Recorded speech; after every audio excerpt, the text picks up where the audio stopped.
南部是自早暗這大雨就落無停，台南今仔日早起這雨勢又閣大陣，閣落真久，永康認得有真濟所在淹水，火車也因為這水已經淹過鐵軌路，永康到保安未通，7點外才恢復。因那屏東迄邊是因為低氣壓甲西南氣流帶雨水來，風影真大。東港往回收琉球中晝12點的陣是今仔日的尾班陣，明仔載的陣班也規工攏取消。幾個位民眾鬥相共剎車，因為有轎車駛入水廠區，結果車故障袂頂袂動。另外一邊也有幾台停放的轎車已經予大水，浸尾半台車，也有幾台汽車予大水沖倒，直接進入水內。台南地區為22透早開始落7公雨，造成幾個地區出現淹水的災害。上班到一半就整個淹起來了。那淹多深？差不多到膝蓋吧。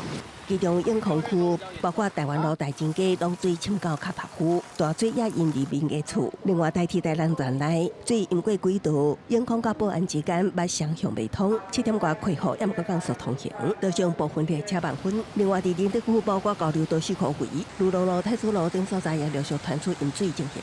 大概差不多6:20幾，差不多6點半那裡就開始慢慢就開始漲。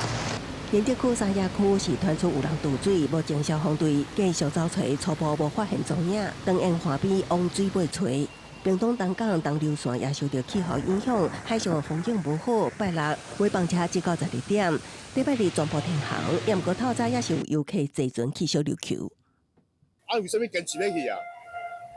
會擠那邊啊。週日、週一這兩天，隨着低壓帶稍微北移，強西南風的水汽會直接影響到我們的南部，甚至有部分可能會影響到東部地區。所以明天週日、週一這兩天，在南部地區的雨勢會再更明顯一些，有可能來到豪雨等級以上的降雨。氣象署表示，南部甲東部地區禮拜日、禮拜一兩日的雨會明顯，要注意雷擊甲強陣風，也閣有沙丁魚風台。禮拜日有機會增強為強烈風台。後手動向由灣雨台觀察記者採訪報道。